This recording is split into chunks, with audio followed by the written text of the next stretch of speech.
For the pianist, his keyboard. For the writer, his vocabulary. For the draftsman, his pencil. To draw is to make marks, marks that are the equivalent of a sense of discovery, enabling a man to stand upon an empty stage and cry his ghostly manifesto. But first, I draw a setting, sketch for this drama a backdrop. Rising from a wilderness of forests, from a hostile wasteland, is Gormenghast. As far as the eye can see, a tide of roofs rise and fall. Towers and domes and broken battlements cut the skyline like grey, time-worn teeth. Massive and ruinous, it broods in umbra. Gormenghast, a monument to the rituals of forgotten centuries. Gormenghast, a memorial to the labor of dead days. Gormenghast, the second of two plays based on the Titus Groan novels of Mervyn Peake, dramatized for radio by Brian Sibley. With Sting as Steerpike, Bernard Hepton as Dr. Prunesqualor, Judy Parfitt as Irma Prunesqualor, Eleanor Braun as Gertrude, Sheila Hancock as Clarice and Cora, Jill Lidston as Fuchsia, Cyril Shaps as Flay, Morris Denham as Barquentine, Michael Aldridge as Belgrove, Hilda Schroeder as Nanny Slag, Vicky Ireland as Titus, aged 7, Julian Firth as Titus, aged 17, and Freddie Jones as the artist. Gormenghast.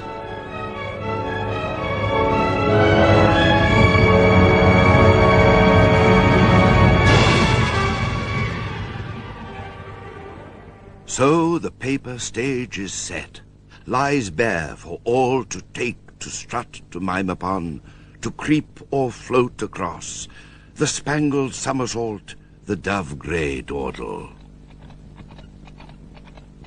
First upon this stage, a small grey horse careering down endless corridors of echoing stone. Upon its back, Titus. Faster! Faster! Faster! Titus Groan, 77th Lord of Gormenghast. Titus is 7, suckled on shadows, weaned on webs of ritual. Titus, heir to a crumbling summit, to a sea of nettles, to an empire of red rust, to ancient laws written in an alphabet of arch and isle. Wherever he rides, ghosts are disturbed and ripples widen in dark rings over goose-flesh waters. Who are these ghosts? His father, Sepulcrave, gone mad, devoured by owls. Sourdust, lord of ritual, burnt to ashes in the library.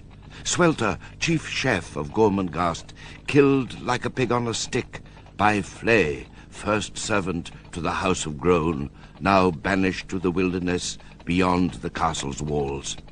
And gentle Kida, Titus' foster mother, loved and loveless, who bore a child and stepped from a precipice into a great well of twilight air. These are the ghosts of Gormenghast, the lost characters. Of a sudden, upon one of the turrets, an insubstantial form, ephemeral yet overcharged with life. For one short moment it stands there, and then it is gone into the darkness.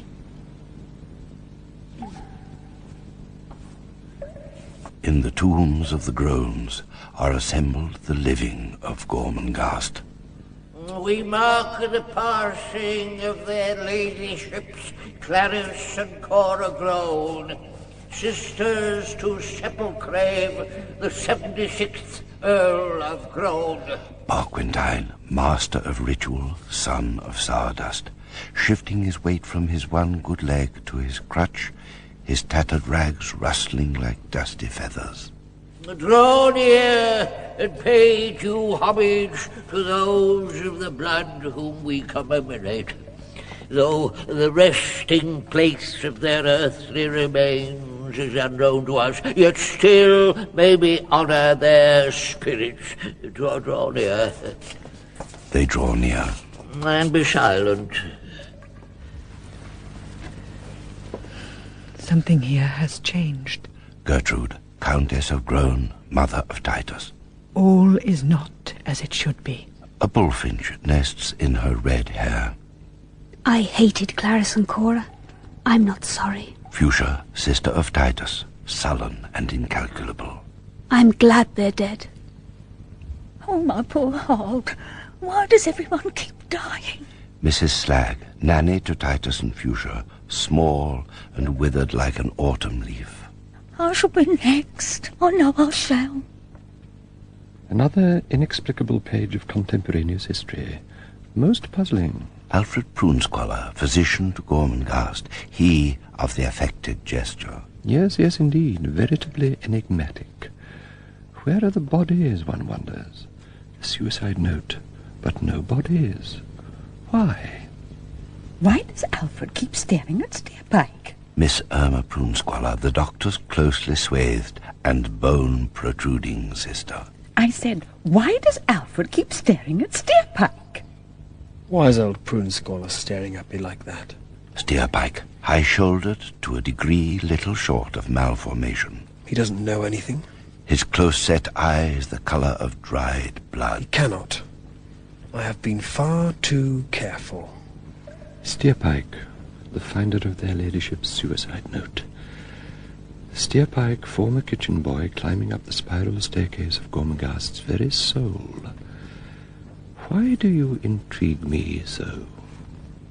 That youth. That Steerpike. How did he become a central player in this drama? That's all. It's over. You can go away. The circle breaks. The witnesses of ritual depart. The Countess proceeds with monumental and unhurried measure. Prunesqualler, attend me. Prunesqualler dances to her side with a fluttering of the hands and a rolling of the eyes. Madam? Prunesqualler, I am not easy in my heart. In what way, your ladyship? There is mischief in the castle. Where it is I do not know, but there is mischief.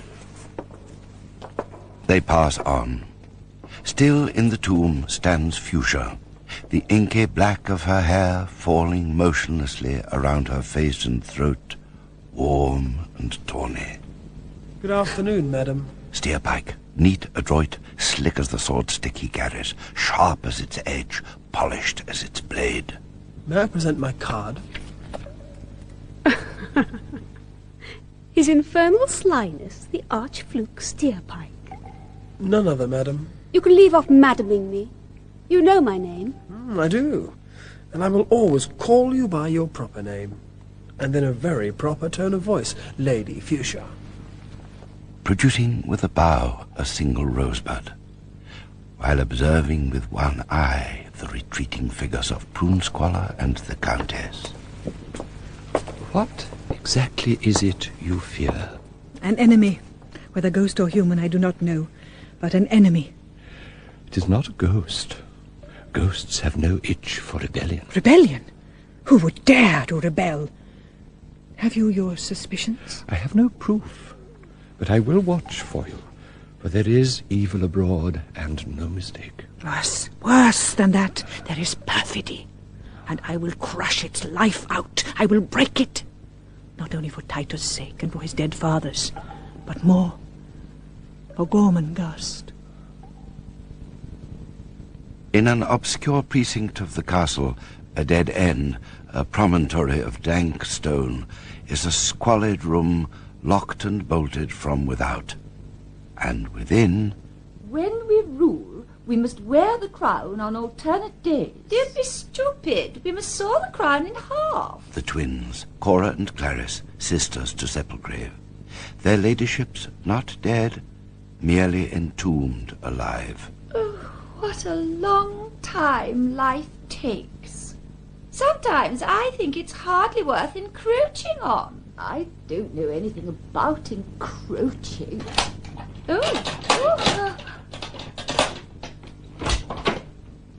And how, my lovebirds? You haven't been here for a long time. How true. Had you forgotten us? Not a bit of it. Then where have you been? Yes, where have you been? Yes. Sit down.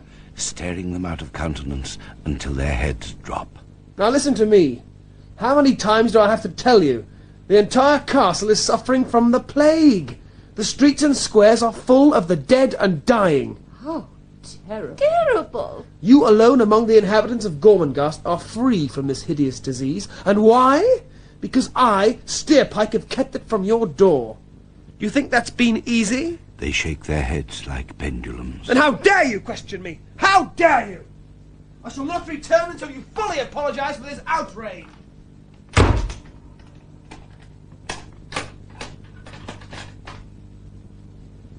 Cora? Yes, Clarice? Cora, I think I should very much like to do something. What would you like to do? I should very much like to kill Steerpike. So would I. A shuffling of seasons, a passage of days. A new scene is set. An amber chamber, its air fuscous with a mixture of smells. Stale tobacco, dry chalk, rotten wood, ink, alcohol, and imperfectly cured leather. The professor's common room. Gentlemen!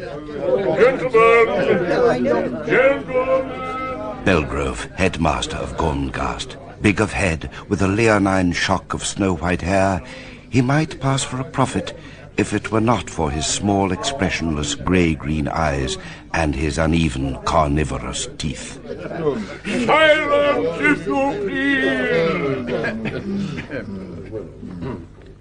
I have an edict from Barquentine. Damn Barquentine with his notices! Damn him, I say! Stab away, man! Stab away! Give us the gist of it, love!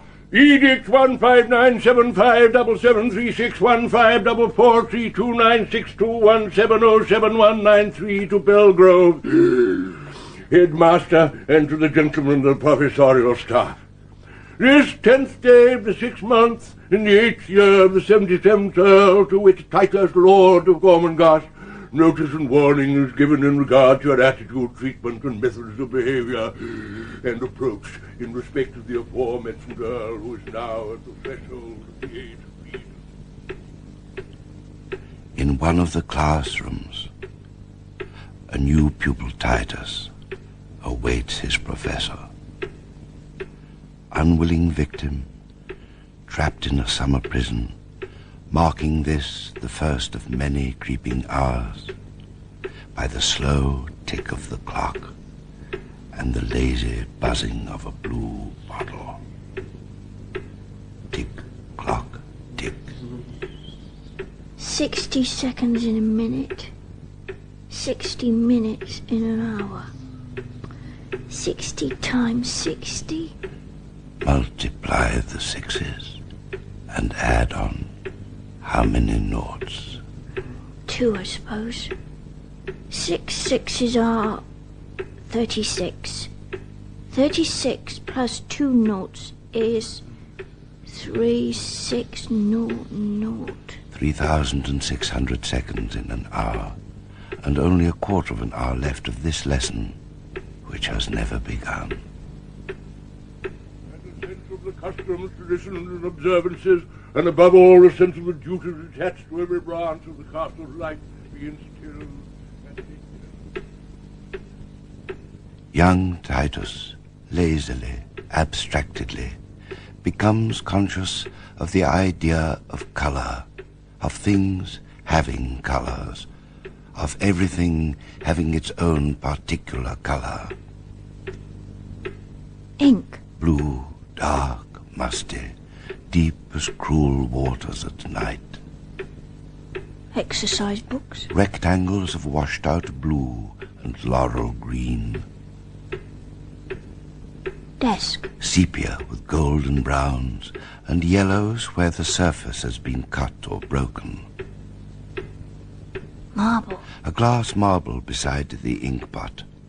Its swirling spirals of rainbow colours twisting within the cold, clear glass. Red, yellow, green, violet, blue. And the white and crystal world so perfect, all about them. Blue, violet, green, yellow, red. Round and in and out in endless convolutions. In every particular and on every occasion as they would treat any other minor in their hands without let or favour. Signed as for Barquentine, master of ritual, keeper of the observances, and hereditary overlord of the manuscripts by Steerpike, amanuensis. A few moments later, the husky whispering sound of a score of flying gowns as the professors of Gormenghast whisk along the corridors towards a dozen classrooms. Very well then, Irma, my dove. Prune Squalor, flicking a hair from the sleeve of his coat and flashing his teeth. Very well then, and so you shall. Alfred, are you serious? Irritably readjusting her black-lensed glasses upon the bridge of her long, pointed nose. I said, are you serious, Alfred? Indubitably, sweet perturbation. If you want to throw a party, then a party we will throw. Then you are resolved, Alfred? It is you who are resolved. I would never have advised such a thing as a party. You're not the type to give a party. You're not even the type to go to a party. You have nothing of the flippancy about you that makes a party go. But you are determined. Do you think we should call it a soiree? There is no law against it that I know of. And when, my dear, is this soiree to occur? My gown of 1,000 frills with its corsage of hand-painted parrots will be ready within 10 days. Parrots? Why not? But, Irma, think of our guests. What ladies, my dear, will have dresses as resplendent? There will be no women. No women? Our guests will be males, Alfred, for I am thinking of getting married. Irma! You aren't? Oh, yes, I am. Irma, my revelation. Tell me about this. Who are these males, these stags, these rams, these tomcats, these cocks, stoats and ganders that you have in mind? The professors. Then, to return to your gown, Irma, do you not think that something calculated to turn the thoughts of the professors to your femininity, your desirability, something less aggressive than parrots, might be wise? Alfred, I imagine when it comes to parrots, you can leave them to me. I will, Irma. I will. Morning, black and murky. The castle lies asleep. Who's there? It's me, Fuchsia. Titus. What do you want? Nothing. I'm going for a ride. It's beastly weather. Goodbye. Tiptoeing through silent halls to a southern gateway, running across a walled-in courtyard to the castle stables. An acre of stone away, Barquentine, master of ritual, descends the walnut stairs on crutch and withered leg. Barquentine, with a face made of age, a bearded fossil of a thing that smoulders and decays upon his shoulders. Good morning to you, sir. Steerpike, stepping from the shadows, his pale face shining, his dark red eyes disconcertingly alive. To hell with your good morning, you peel switch. You shine like a bloody lentil. What do you do to yourself, eh? Every boxy sunrise of the year, eh? That you burst out of the decent darkness in that plucked way? I suppose it's this habit of washing I seem to have got into, sir. Washing, you wireworm. What do you think you are, Mr. Steerpike, a lily? I'd hardly say that, sir. Nor would I. The skin and bones and hair, that's all you bloody are, nothing more. The Dull yourself down. Get the shine off you. No more of this oil paper nonsense every dawn. Quite so, sir. I'm too visible. Oh, you can be invisible enough when you want to be, eh? Tag's hell, you can be nowhere when it suits you, eh? I see through you, my pretty whelp. I see through you. What, when I'm invisible, sir? But by the piss of Satan, Pug, your sauce is dangerous. As Steerpike treads lightly down the stairs behind the cripple, it seems to him that the time is almost ripe for the master of ritual to be dispatched. Passing through one of the arches in the outer wall, Titus turns his small grey horse in the direction of Gormenghast forest. In his mouth he tastes the bitterness of leaves. The smell of forest earth burns for a moment in his nostrils. Titus imagines that he is free! Who am I to be told to go to school? To attend this, to do that, to be here, to go there? I am the 77th Earl of Gormenghast, but I am also Titus Groan in my own right, and I will be free! Free!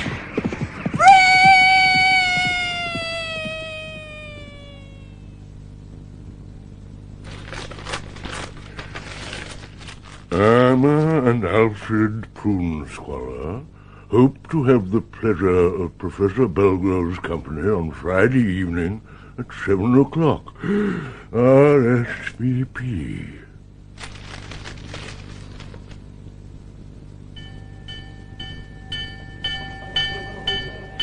in a quadrangle beneath the common room, a pandemonium of activity.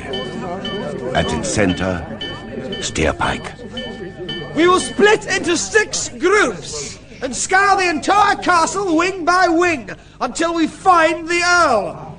The Lord Titus must be found, you understand? Then go to it!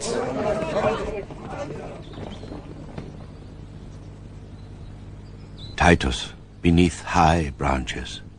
Ahead of him, the forest floor like a sea of golden moss. From its heaving expanses arise a phantasmic gathering of ancient oaks, like dappled gods. Suddenly, he sees, for the merest fraction of an instant, a living creature.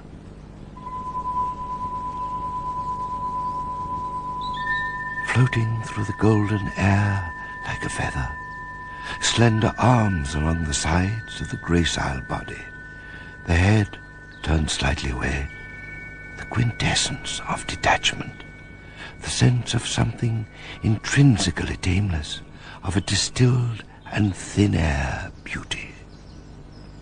Then it is gone. I am dreaming. Titus, frightened, excited. My lord! Stepping from the shadows, a gaunt creature, tall and thin, his cadaverous head lowered. You are the Lord, Titus? Yes. Who are you? Flay. Flay? I've heard of you. Aye, likely enough, my lord. They told me you were dead, Mr. Flay. No doubt. Alone? Yes. I escaped. Escaped? I ran away. Oh. I'm hungry. Oh. Follow me, lordship. We'll have a rabbit, and a pigeon, and a long sleep.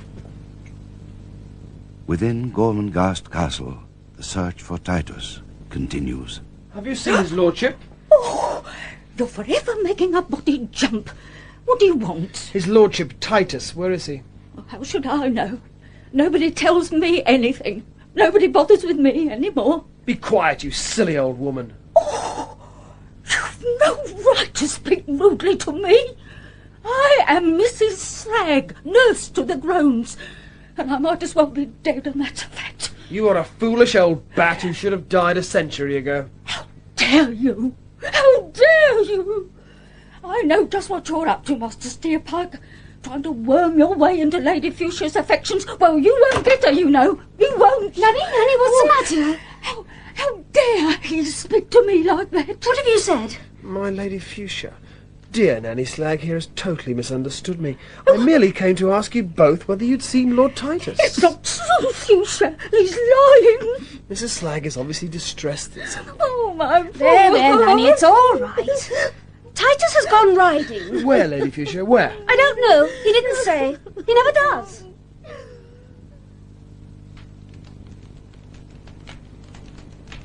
I am in the middle of an adventure. Titus in a cave lit by the red light of a fire. The flames dance and the walls leap to and fro. I like it. Not proper, Lordship. I'm a bit frightened, Mr. Flay. It's my first night away from the castle. I suppose they're all looking for me. Ah, most likely. Do you ever get frightened? Or on your own? Exiled. What does that mean? Exiled? Exiled? Banished, it means. Forbidden, Lordship. Forbidden service. Sacred service. To have your heart dug out. That's what exile means. But you are free, Mr. Flay. I want to be free. A wicked thing to say, my lord. You are a groan of the blood, and last of the line. You must not fail the stones. Mr. Flay. Lordship? Mr. Flay, I saw something in the oak woods. What kind of thing? A thing of the air. A flying thing. Sort of delicate. But I couldn't see its face. It floated, you know, across the trees. His eyes begin to droop. Was it real? Have you seen it, Mr. Flay? What was it? Tell me, please. Because... Titus is asleep. Wrong. Very wrong.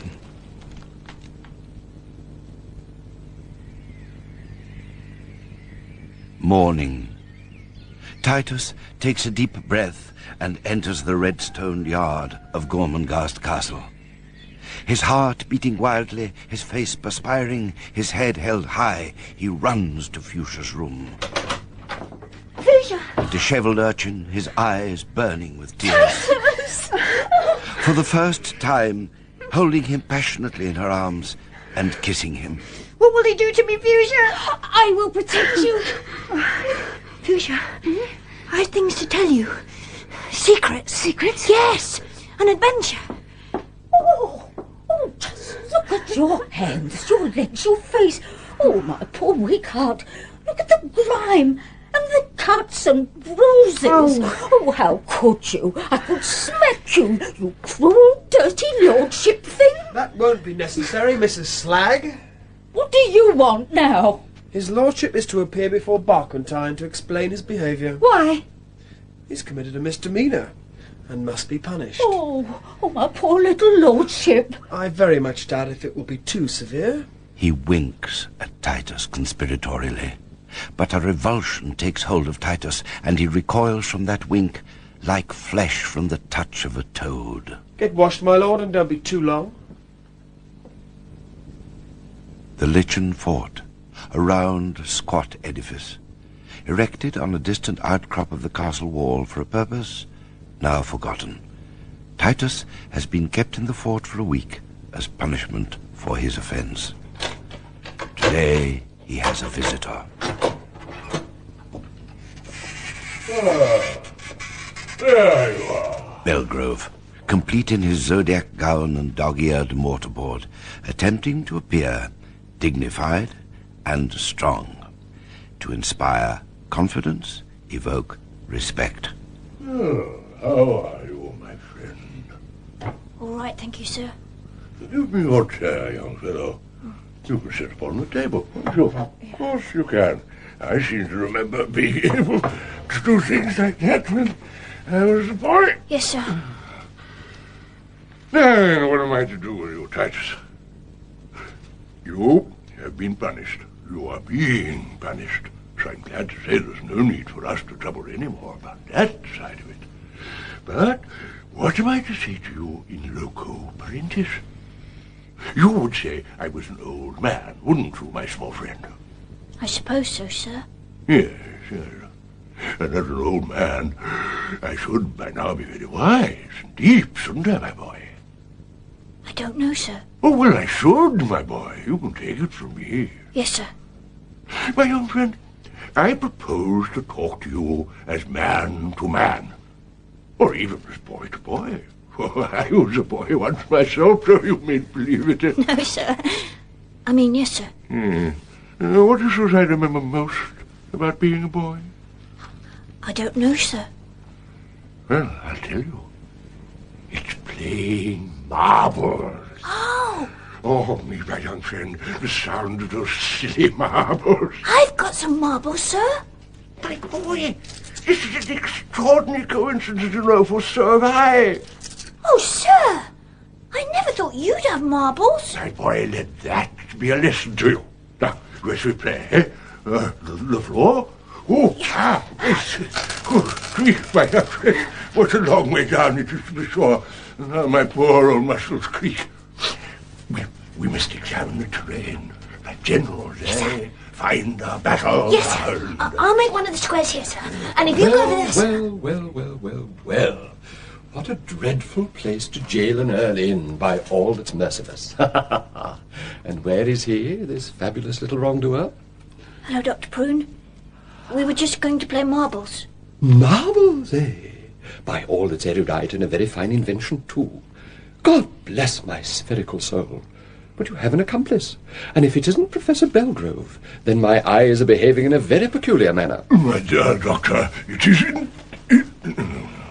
Aye, indeed. I am here to bring my pupil wisdom and succor, to lead him back into the current of wise living. For who knows, even the old... I don't like current of wise living, Belgrove. A beastly phrase for a headmaster, if I may make so damnably bold. But I'm delaying the game. Why don't you play two, Dr. Prune? Then we could have three corners. How do you play three corners? I will show you, for it is a noble game.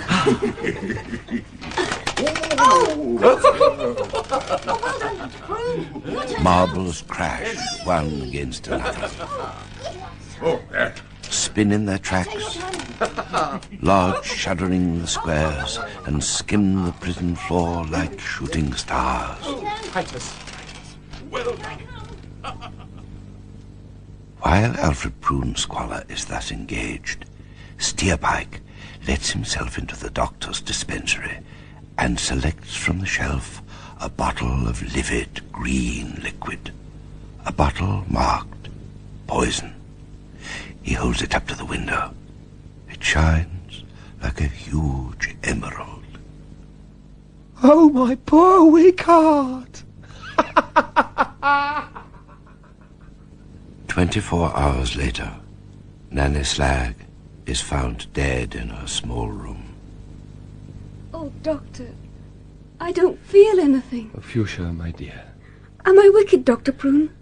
I don't understand. No, of course not, Gypsy. It's quite natural. Nothing's natural, nothing. What's worrying you, Fuchsia? Several things. Important things. Hmm? Dr. Prune, what happened to my father? I only know that he was very ill, and you remember that as well as I do. Just as you remember his disappearance. If anyone alive knows what happened to him, I don't know who that man might be, unless it were Flay.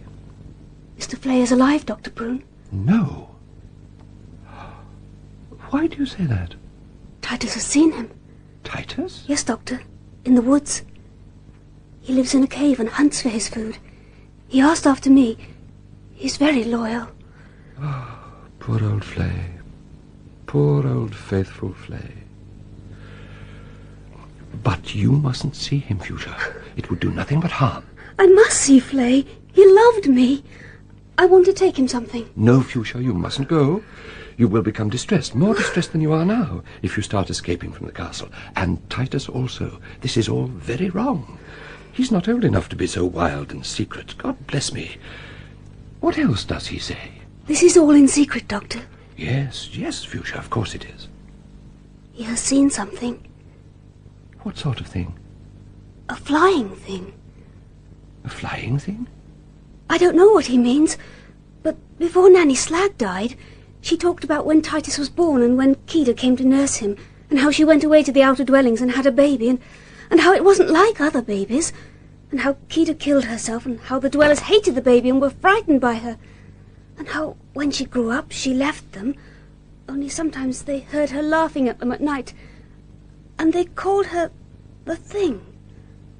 Nanny said the Thing is Titus' foster sister, and when Titus told me of the flying thing in the air, I wondered, Dr. Prune, whether... Only, I'm frightened for Titus. The doctor stares out of a window into the darkness, where a shooting star trails through the sky. I must think about all you have told me, Fuchsia. I will try to help you, but I must have time to think. Another day. Fuchsia makes her way to the retainer's graveyard, a few wild flowers clasped in her hand. Arriving, she sees Steerpike. Upon one knee, in an attitude of grief, beside Nanny's grave, his hand upon a wreath of red roses. He has timed the moment perfectly. What are you doing here? You never loved her. Lady Fuchsia. Rising to his feet and bowing. I did not know her as you did, your ladyship, but it struck me as so mean a grave for an old lady to be buried in. And I was able to get these roses, so... His simulation of embarrassment is exact. So I simply thought... Then removing his wreath to the foot of the grave. But your wildflowers, they're the ones that will please her spirit most, wherever she is. I don't know anything about that. It's all nonsense anyway. But you... I didn't think you were sentimental. He hurls the wreath from him into the dark. I have my moods. Fuchsia is motionless. Then, springing at the young man, she buries the nails of her hands in his high cheekbones. The green, porous evening hangs like a setting for his thin body, his whiteness, and the hectic wounds upon his cheeks. What have I done? Remorsefully, she reaches out to him. Quick as an adder, he is in her arms. They trip and fall, arms around each other. Her heart pounds against his ribs, her cheek against his lips. He moves not a muscle, but his mind races madly ahead. Then, turning, Fuchsia sees that their pillow is the narrow grave mound of her old nurse. Horrible! Forcing Steerpike aside and scrambling to her feet, she bounds away like a wild thing into the darkness.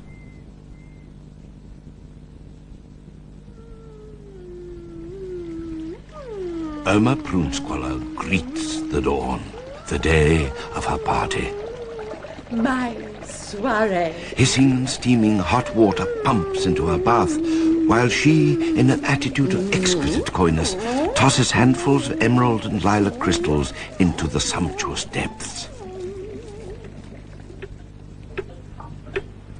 In a score of classrooms throughout the day, there is not a clock that is not stared at least 60 times an hour, not by the boys, but by their masters. When evening comes, they are frantic with preparations, while alone in his rooms, Belgrove ponders. What does it mean? My staff assure me, they have it on good authority from friends of friends, that Miss Prunesqualler has the very devil of a passion for me. Our party is merely a way for her to be near me. That she dare not ask me alone for fear that it might seem too blatant, too indelicate. Oh, poppycock, that's what it is. They want to make a fool of me, hoping to see me in constant flight with Irma on my tail. But I shall turn the tables on them and myself pursue Miss Prunesqualler. After all, what is wrong with her? Fine, upright woman, with a long, sharp nose. But what of it? Noses have to be some shape or another. In her recently redecorated salon, washed-out coral and a green that is almost grey, Irma, minus her dark-lensed glasses, blindly scans the spotless room for blemishes. Irma! My wisp of whimsy. Oh, Alfred, how do I seem to you? How do I seem? I tell you what, Irma. You've made something out of yourself, and if it ain't a work of art, it's as near as makes no matter. By all that emanates, you've brought it off. What do you mean, Alfred? What do you mean? I mean that I hardly know you. Turn around. What is it that has altered you? Good grief! I've got it. Oh, dear me, quite so. By all that's pneumatic. How silly of me. You've got a bosom. Or haven't you? Alfred, that is not for you to prove. God forbid, my love. Outside in the quadrangle, a deep cloud of red moves through the gloom. The professors in their ceremonial gowns. At their head strides Belgrove, magnificent in a swirl of white voluminous silk, embroidered across the back with a large G.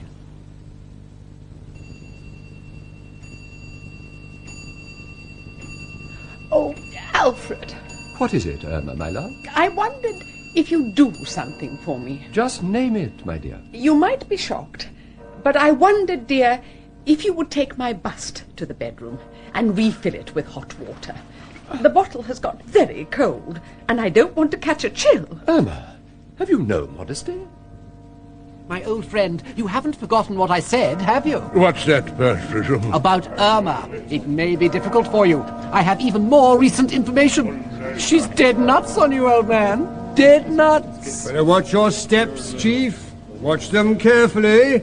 Yes, I will watch my steps.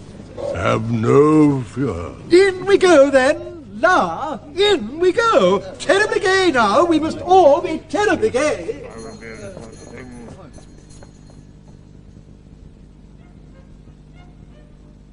Professor Cutflower! Oh, la! This is, my dear Miss Prunes, this possibly is quite the most marvellous gathering. And so, with this shape and that shape, with this walk and that walk, the professors make their way down the length of the salon to where their host and hostess await them. Great spearheads, Irma. How determined, how martial you look. Relax a little, melt within yourself. Think of milk and honey. The headmaster! Something in white is approaching Irma Prunesqualler. Think, my dear, of jellyfish. Be quiet. Grandeur. That's what it is. Grandeur. A daughter of Eve, a living focus, a cosmos, a pulse, the great abstraction woman. She is there by God from head to foot and matchless. Miss Prunesqualler. Headmaster. Oh, sweetest Mercy. What is he doing? He is taking your hand and planting in the damp of your palm a kiss. Oh, the wild thorn throb of it. Oh, the great, gentle, august, brilliant lion. The clocks of the world stand still. I am in his power. Or should do. He has awakened me. And then Oh! her bosom begins to slip. In the complex arrangement of string, safety pins and tape which hold the hot water bottle in place, time has found a weakness. I must beg you to excuse me for a moment, Headmaster, but I shall return. The kind of woman that the Headmaster may admire. A dame in all the high sensuousness of her sex.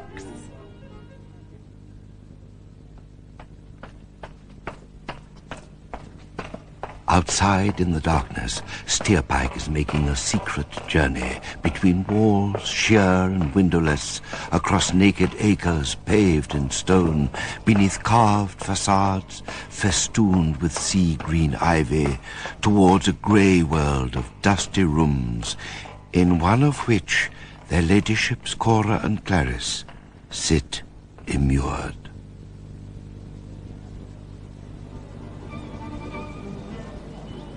In the sky above the Prunesqualler's garden, there rides a hunter's moon. Irma has seen to it. And in a dappled arbor, thick with clotted midnight.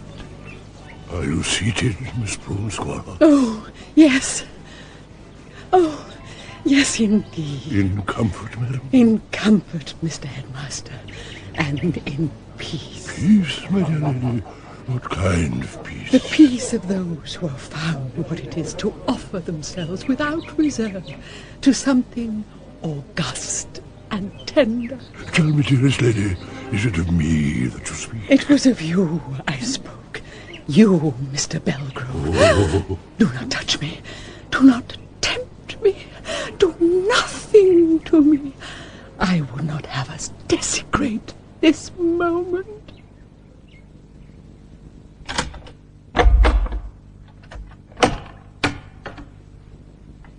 Good evening, my purple lovebirds. Steerpike.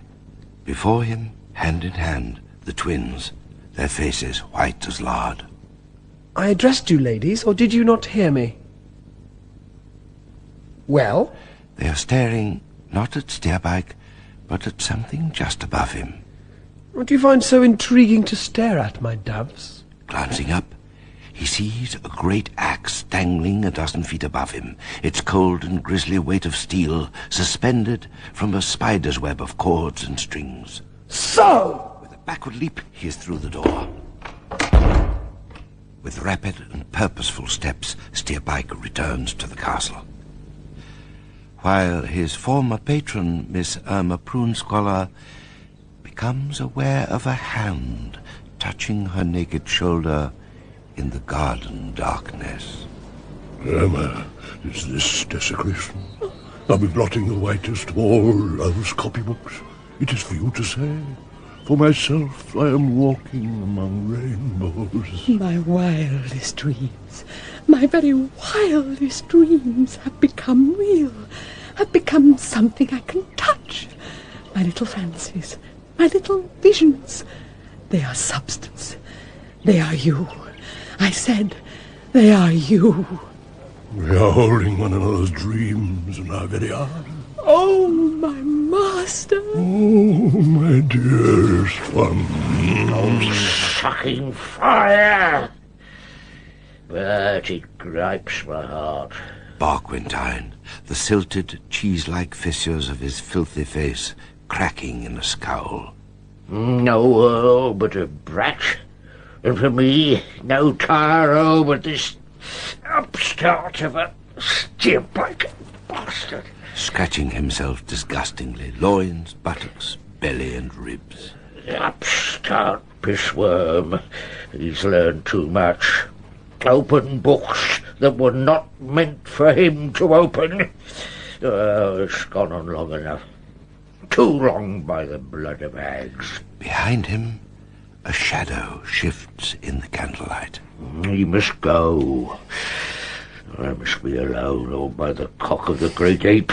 He'll have the keys off me with his bloody efficiency.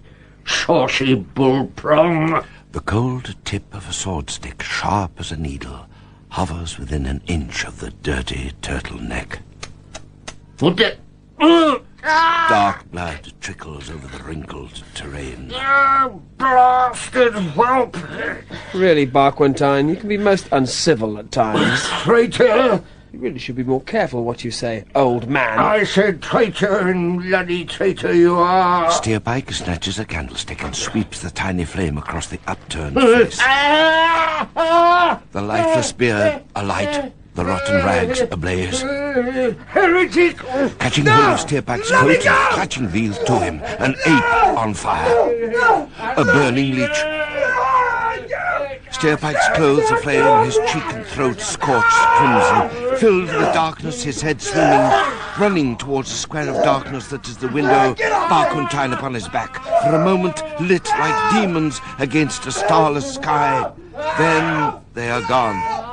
Down, down, down. To the black waters of the moat below. Steerpike opens his eyes and sees, at the foot of the bed, Dr. Prunesquire with his back towards him. For a second, gears shift and change within his mind. Then he closes his eyes again. I tried to save you. What? Prunesqualler's bizarre and chiselled face without any drollery of expression. Oh, Master, I tried to save you. You tried to save whom? I tried. Doctor. Yes? Doctor, I couldn't hold him. You will tell me about it tomorrow. I must tell you now. He was on fire. I tried to put it out. There were flames. I began to burn. I ran to the window, jumped. I couldn't hold him up. I cannot tell you. Steerpike drifts into sham sleep. Prunesqualler, gazing from the window, turns over in his mind an earlier phrase from Steerpike's true delirium. And the twins will make it 5.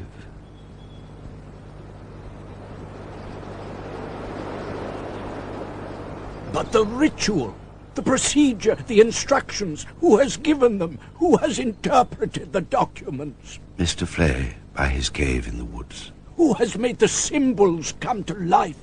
He looks at the child he hasn't seen for years. Who has turned the wheels of Gormenghast? It's all right, Mr. Flay. Steerpike is doing everything. No. He's covered in bandages, but he directs everything from his bed. No. He's working all the time. No. He does not spare himself. He's no master of ritual, ladyship. No love, ladyship. No love for Gormenghast. I wish there wasn't any master of ritual. Lordship, you are only a boy. No knowledge. I am having the most moving time, Alfred. The Prunesqualler's at tea. I said I am having the most moving time. Are you listening or not? Oh, it is too galling the way a woman can be courted so splendidly, so nobly by her lover, only to find that her own brother is about as interested as a fly upon the wall. Flesh of my flesh, what is it that you want to know? No, why should I want to know anything? I was not asking you a question. I sometimes have thoughts of my own. I sometimes make statements. Alfred, I am being drawn out. I am finding treasures in myself. I am like a rich mine, Alfred. I know it. I know it. Conversation with you, Irma, is peculiarly difficult. You leave no loops, dear one, at the end of your sentences. Nothing to help your loving brother. Nothing for his ever willing, ever eager, ever shining hook. It is too bad of you, Alfred. It is really too bad of you. And the twins will make it 5.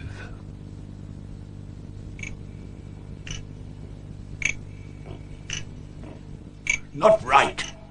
Not right he should be master of ritual. Mr. Flay, the exile, returned secretly to Gormenghast. A kitchen thing. One of Swelter's rats. Ah! Wandering night after night, unseen, through 1,000 turning, twisting, radiating corridors of empty stone. The silence is suddenly sliced in two, bringing Flay to a shivering halt. Sweat splashes on the stones at his feet. The thickness of a wall away, their ladyships, Cora and Clarice, mad and starving, lie down side by side and, staring at the ceiling, die.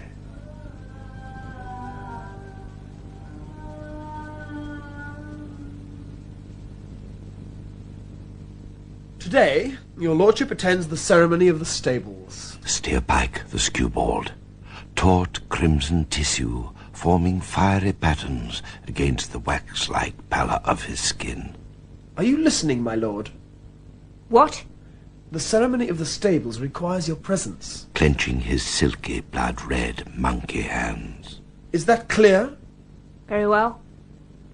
I will return for you in half an hour. Lady Fuchsia. Master Steerpike. I hate him. Why? You're becoming a bore, Titus. What's wrong with him? I think he does his work wonderfully. Do you hold his appearance against him, do you? If so, you're mean and damnable. God. Look, do you think I want to quarrel with you, Titus, my darling? You know how I love you, but you're unfair. You know nothing about him. I hate him. I hate the cheap and stinking guts of him. 5 what? The Countess, with a stone chat perched upon her index finger. Exactly, your ladyship. 5 what? I will stake my brightest penny that the words, "and the twins will make it 5, means that he was making a list of individuals in his fever. Those who have died, perhaps. Sourdust, Barquentine, his lordship. Who knows? Who knows, indeed. It is too early. We have no proof. Give him rope. But if my fear is founded, the towers themselves will sicken at his death. The oldest stones will spew.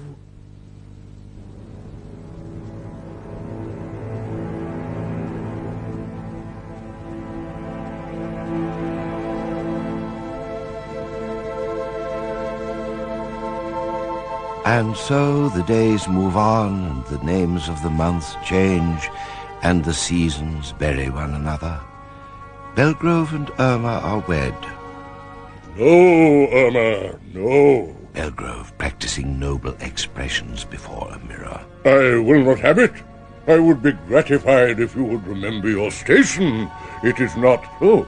Seeing another reflected in the mirror. Why, my dear one, where did you spring from? Please explain your behavior, husband. I said please explain. She has found him out. Alone in the silent halls, Mr. Flay constructs a complex map of arrows, dotted lines, and incomprehensible devices, piecing together the anatomy of the empty world around him. There is rottenness in the roots, a shifting in the stones, but Flay will seek it out. The days wear out. A loosened stone falls from a high tower.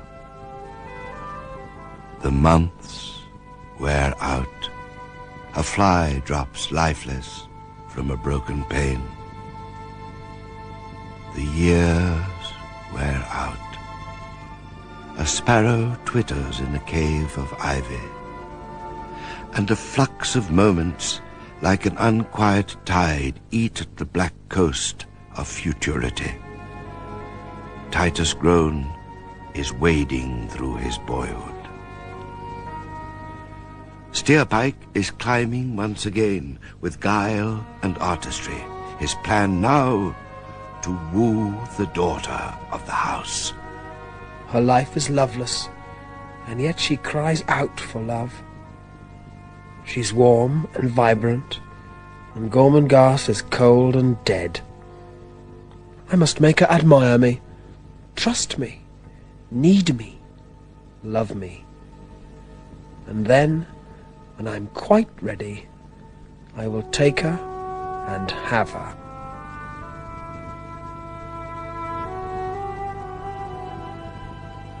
They meet in the dusky evenings when the fearfulness of his ruined face is less of a distraction.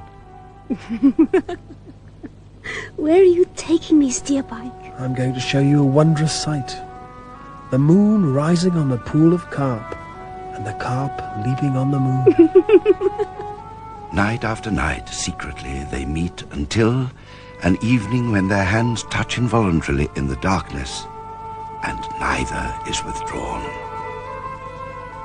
I will take her, and when she is a virgin no longer, if for no other reason than that of blackmail, I will have her in the palm of my hand. A night comes when Fuchsia taps at Steerpike's door in the inky blackness and receives no reply. Be careful, my lady. Who's there? A voice from nowhere. In fear and trembling, she lights a candle. In a moment, Steerpike is upon her, snatching the candle and crushing out the flame.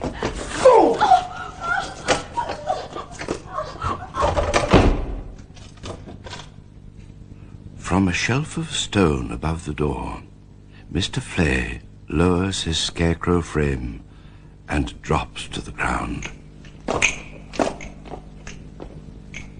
Fuchsia and Steerpike. What does it mean?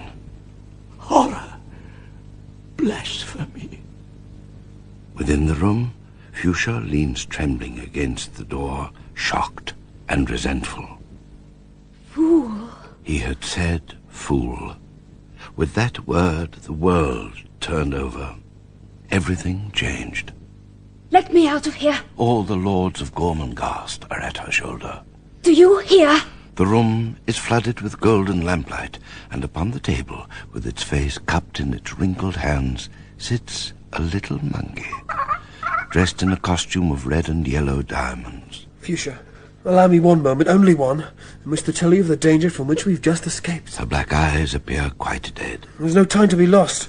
Though there could never be any excuse, and although I can never ask for forgiveness, yet you must allow me to explain. Her lips are drawn tightly closed. Fuchsia, it was for you.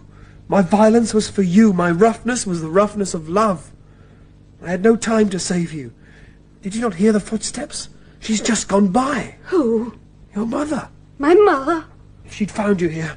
Fuchsia, you know the punishment. That is why our plans have been so secret, our rules so rigorous. Had I waited, then our lives might indeed have been ruined. For I love you, Fuchsia. You're all I've ever longed for. I called you fool, yes, but fool out of love for you. The monkey scratches its little head and yawns. Come on then, Satan. Come on, my wicked boy. And the vivid little creature jumps onto the high shoulder. And now, I will of course understand if you've no wish for Satan. Satan? Your monkey. I thought he would please you. I made his clothes myself. Oh, I don't know. I don't know. Everything's changed. I don't feel the same anymore. I want to go now. As you please. But I implore you, try and understand. I will never understand. It's no good, however much you talk. Grant me one favour, Fuchsia. What? Meet me tomorrow night so we can talk. Not about my faults, not about this terrible chasm between us, but about all the happy things. Will you? Oh, I don't know. I don't know. Oh, God, I suppose so. Oh, thank you. Thank you. And then you can let me know if you have any use for Satan. Because he is yours, and you would like to know, wouldn't you, Satan, to whom you belong? Steerpike, I think you're going soft. The time has come, Satan, for me to act. I must draw together the final threads of my plan, and I must do it now. Mustn't I? Eh? Or else... Something, the merest intimation, steals upon him.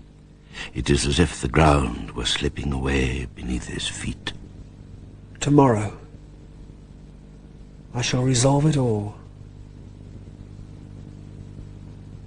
The castle is as silent as some pole-axed monster, inert, breathless, spread-eagled.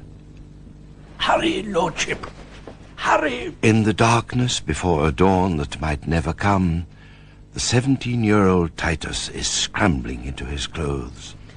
What's wrong, Mr. Flay? Hurry, Lordship. Explain later. Hurry now. Out of the dormitory, down long, cold flights of stairs they run, to the cloisters with their arches full of night. Mr. Flay, why are we here? Look! In the middle of the quadrangle, leaning against the ragged silhouette of a thorn tree, is the richer blackness of... Steerpike! Why? What is he waiting for? Don't know, Lordship. We must find out. You must be witness. For who will believe the word of an exile against the master of ritual? Witness what? Something's wrong, Lordship. Very wrong. Can't explain, only feelings. But I know him. After all these years, I know him well. His time is ripe. We must be there. Doctor's quadrangle. What of it? He is on our side. Then you must fetch him. If Steerpike is gone when you return, then I will be gone too. Follow me. I have chalk. I'll leave a trail. But be silent. Now go. Yes, Mr. Flay. No law against leaning on a tree at night. What is it I fear?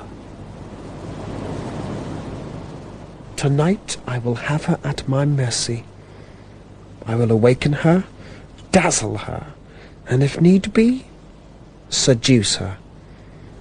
Though she prove a tigress, I will take her and all else will follow. But first there is a loose end to be attended to. I must be sure. I must have confirmation. Steerpike yawns. It is like the yawning of a lizard, the jaws sharp, soundless, merciless.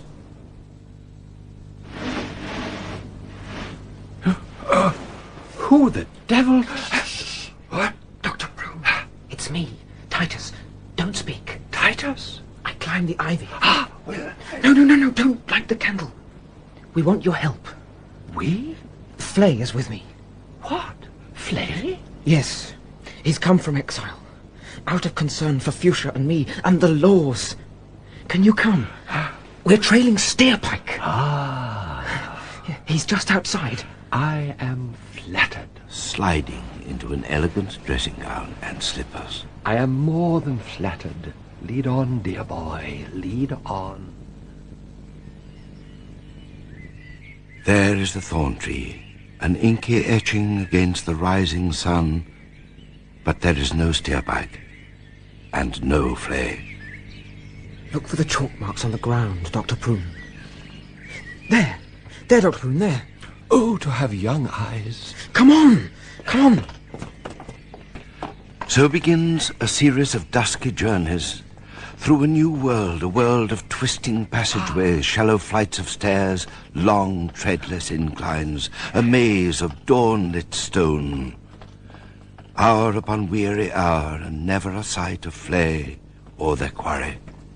Then, suddenly, turning the corner of a high wall, they see him. Flay! Shh, boy. Ah, Doctor, we have found him. Look. Hid by shadows, they move out into the corridor and view a new artery of stone. Ahead of them, Steerpike, his monkey gambling in the dust, unlocks a door and with a broken pole gently pushes it open. The monkey swings on the door handle with its nervous little hands, then drops to the floor within. But it does not drop alone. An axe, severing the long tail and burying its murderous edge in the mouldering carpet. The axe that was meant for Steerpike. He enters the room. Come on! From the doorway, the doctor, Flay, and Titus see two skeletons in purple rags, decomposing relics, staring with empty eye sockets at the ceiling. And Steerpike, strutting like a cockerel, cavorting like a savage, wild, vital, diabolic. Then Flay steps from the shadows. You! Flay? Yes, it is Flay. Seeing the life of a fugitive spread out before him, Steerpike reaches for his knife. You will drop that. Do you hear me? You will drop your knife. You will come forward with your arms raised. You are under arrest. A red cloud fills Steerpike's brain. His body shudders with a kind of lust. I give you one last chance. If you have not dropped your knife within 5 seconds from now, we will advance upon you. It is not the knife that falls, but Flay. The blade of Steerpike's knife quivers in his heart. Oh, in the name of all that's precious! In an instant of confusion, Steerpike leaps over his adversaries and is gone. Flay, the loyal seneschal, is dead. All normal work shall be suspended. The Countess, a mountain of menacing power and ruthless simplicity. Man, woman, and child shall be given their orders of search. Every known spring and wellhead, every cistern, tank and cashment shall have its sentry. No doubt the beast must drink. I shall outwit him. But the ceremonies must continue. Thank you for coming.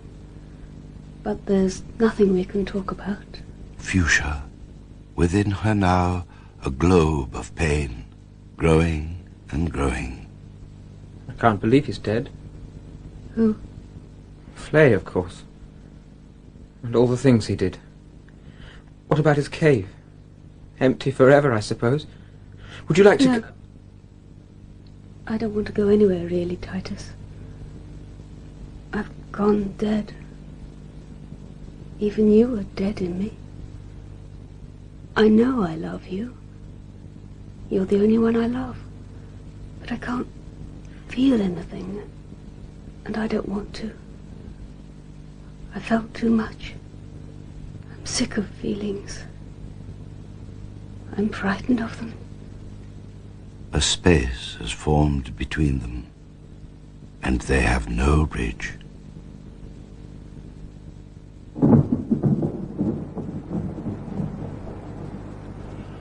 Storm clouds yawn like hippopotami. Deep holes and funnels open and close mouth-like. Titus, the child of fate, forces his way through the trackless forest. Ritual and observance deserted, his place at the ceremony of bright carvings empty, he is a rebel, like a lyric in green flight. The rains come. Tepid water hammering him, streaming over his body as he runs, in search of the flying thing. He lusts to touch those floating limbs. She is freedom. She is romance.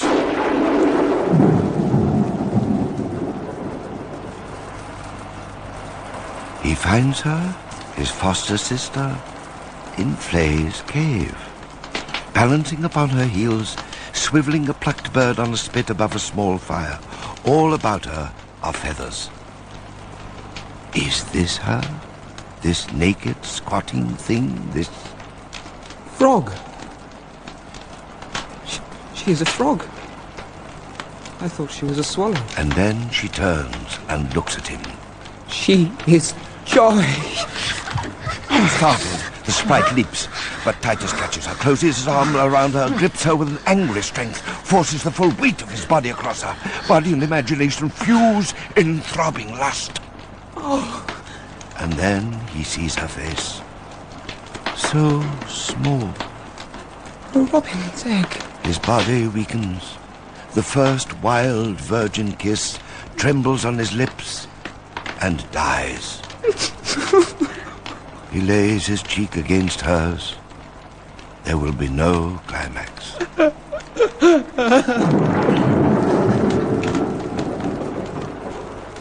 Suddenly, she is gone. His teeth meet in the dark core of life. Through the cave mouth, he sees her, naked as the rain, running, leaping, vaulting through the lightning. And as he watches, a searing flash of flame breaks loose, rips a path across the dazzled floods, and burns her up as if she were a dry leaf in its path. And in Titus, something burns away even as she has been burned away. Something has died as though it had never been. At 17, he has stepped into another country. He has become a man.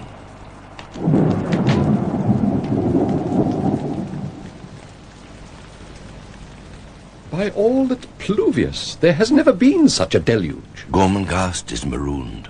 The fish of Gormenghast River swim out in every direction and in through the castle's lowest windows. Never in living memory. Never! The gaunt asylum has become an island.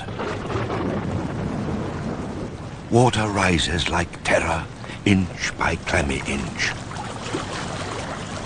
The sacred laws must be preserved. Do you hear me? My lady. 1,000,000 ancient volumes, 1,000 crates of sacrosanct and yellowing paper dragged to the attics from a swamp of pulp. The kitchens, livestock and supplies must be moved another floor up. Am I understood? We'll begin at once. Sooner!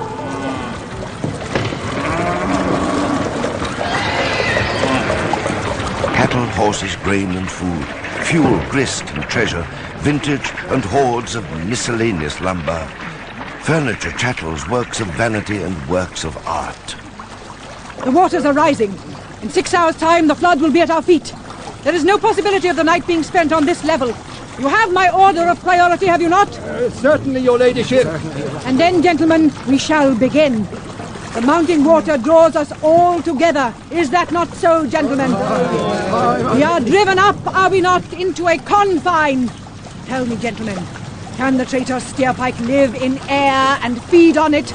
Can he chew the cloud, or swallow the thunder, or fill his belly with lightning? Or can he live beneath the water like the pike I see below me in the darkness? No, he is like us, gentlemen, like us.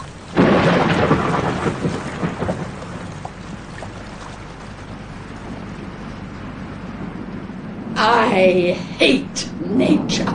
Belgroves, in a small loft, the great castle beneath them like a gigantic body with its arteries filled with water. I hate it!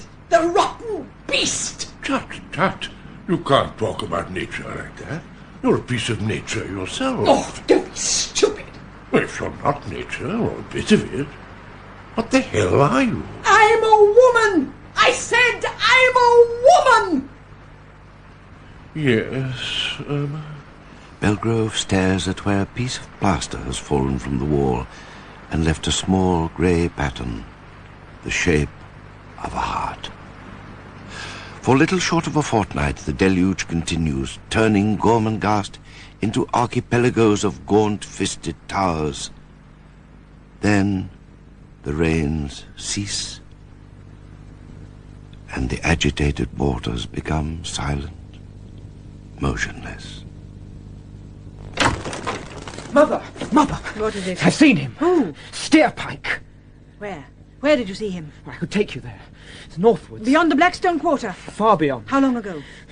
Hours. Hours. He has a boat. He went through a window. Did he see you? No. Are you sure of that? Yes. Then we have him. I will have the search captains called immediately. We start in 1 hour from now. You have done well. Gormenghast will be avenged. You have surprised me. I did not do it for Gormenghast. No? No, Mother. I hate Steerpike for other reasons. What reasons? He killed Flay and hurt my sister. He probably killed Nanny too, and he would have killed Dr. Poon and me if he could have. Isn't that enough? To hell with Gormenghast! I am not Fuchsia. She locks herself away and freezes within herself. People think I am Fuchsia, but I am someone else. Someone young and beautiful and brave as a lioness. Standing at the window, staring out across the water. The sort of person who would not only think of ending the pain in her heart, but be the kind of person who would have the courage to do it. What would such a person do? Oh, why, such a person would stand upon the windowsill above the water. The body following the course of her imagination. And she would... Fuchsia, starting, trying to turn, slipping, clutching at air.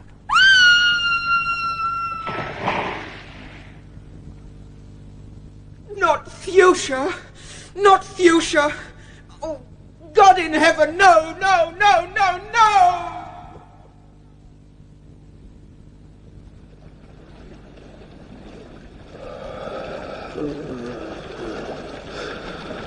Steerpike, asleep in a small canoe that bobs gently on the inky water filling the room.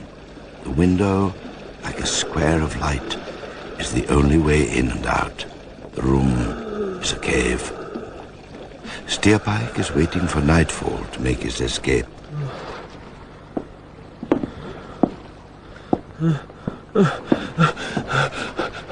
Blood shines behind the lenses of his eyes. His thin, colourless lips part like an open gash in a mask of wax. They've come for me. In the room above, Where is the carpenter? Here, your ladyship. You have your saw? Yes. Saw through the floor. The enemy is beneath our feet. My lady.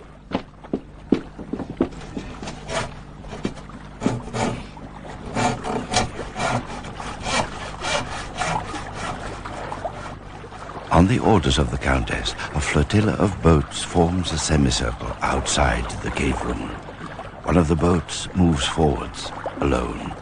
Steering the skiff, a man in a broad-brimmed leather hat, blade in his mouth. A volunteer driving through the water towards the enemy of his people.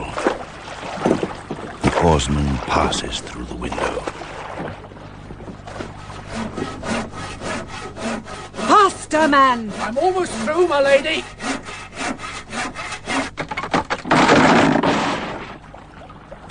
What can you see? My lady! What's that? Oh, hi there, is the Countess there? It's the volunteer. It's the volunteer, lady. He's immediately below. What does he say? For the love of the stones, what does he say, man? No, ladyship, there's nothing here. Only a room full of water. There's no way out but the window. Doors and water jammed. Nothing but water, tell her. The grisly fowl is flown. He's gone, if he ever was here, which I doubt. I saw him. He was there. Volunteer! Lowering herself, her heart gone dead.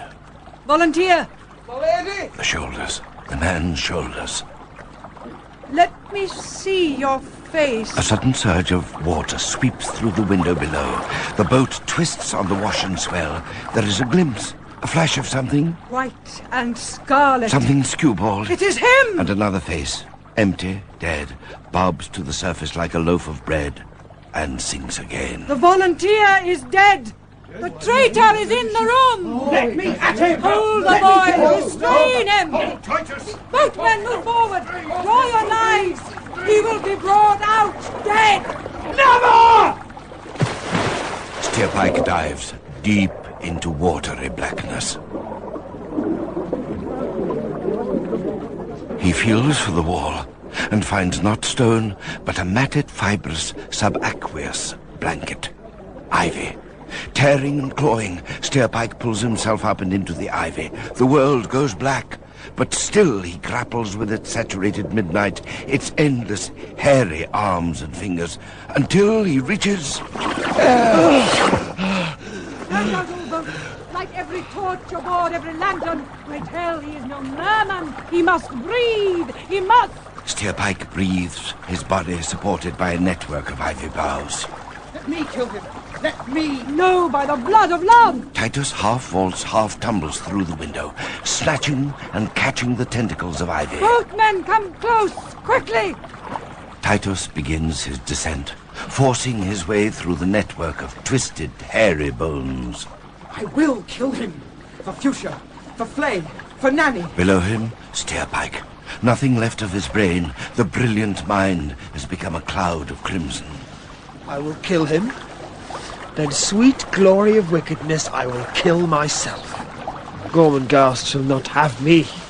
Then one of the parasitic arms gives way, and falling through the branches, Titus sees two red points of light below. Steerpike! A knife stabs. Again and again. Pain. Blood. The world spins and goes back. Titus opens his eyes and stares. Narrow, pale, with an open mouth, small, lackluster eyes that are turned up. Steerpike is dead. It is done! Titus looks up at his mother, framed by the window. His eyes shine strangely. Then a black faint takes him. He falls forward into a trench of darkness.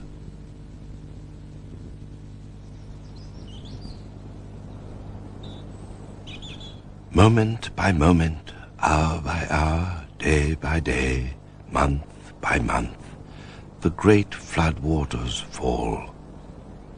The washed air is indescribably sweet, and a tranquility swims through the realm. It is spring, an evening in late spring, the sky filled with a faint coral-colored light. Titus stands by the place on Gormenghast mountain where they have buried his sister. I'm going, Fuchsia. His pale eyes, a stonish blue with a hint of dim and sullen purple. I must go. I must be free. Now is the time to go. He runs, in acknowledgement of a law as old as the laws of his home, the law of flesh and blood, the law of longing, the law of change, the law of youth. Find the master of the stables. Tell him to saddle the mare. He will know her. The grey mare with the white foot. He will bring her to the Tower of Flints. I will be there shortly. On again, out of key with normality. Suddenly, turning a corner, he encounters... Titus, my dear boy. My lord! How are you, young fellow? I cannot stop. Forgive me. Professor, Mrs. Belgrove. Dear Dr. Prune. Goodbye. Very odd. What did he mean, goodbye? I said, what did he mean? What indeed, I wonder? What indeed?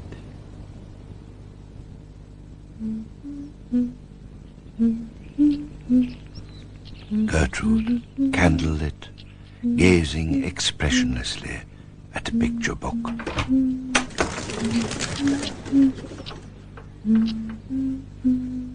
Mother? Well? I'm going. Goodbye. Going where? I am leaving. I am leaving Gormenghast. I cannot explain. I do not want to talk. I came to tell you, and that is all. Goodbye, Mother.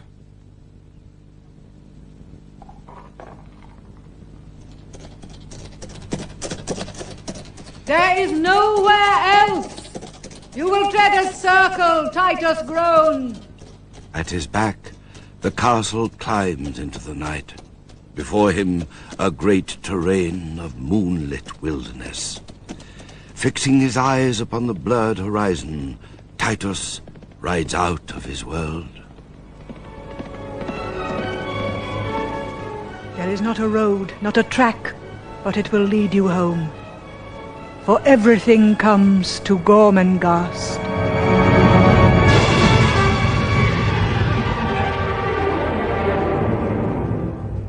Gormenghast, the second of two plays based on the Titus Groan novels of Mervyn Peake, was dramatized for radio by Brian Sibley. Steerpike was played by Sting, Dr. Prunesqualler, Bernard Hepton, Irma Prunesqualler, Judy Parfitt, Gertrude, Eleanor Bron, Clarice and Cora, Sheila Hancock, Fuchsia, Jill Lidston, Flay, Cyril Shaps, Barquentine, Morris Denham, Belgrove, Michael Aldridge, Nanny Slag, Hilda Schroeder, Titus, aged 7, Vicky Ireland, Titus, aged 17, Julian Firth. The professors were played by Arnold Diamond, John Forbes Robertson, David Garth, David Goodison, David Sinclair, and Alan Thompson. The artist was Freddie Jones. Technical presentation by Lloyd Silverthorne, assisted by Colin Duff and Peter Marsh. Gormenghast was directed by Glyn Dearman.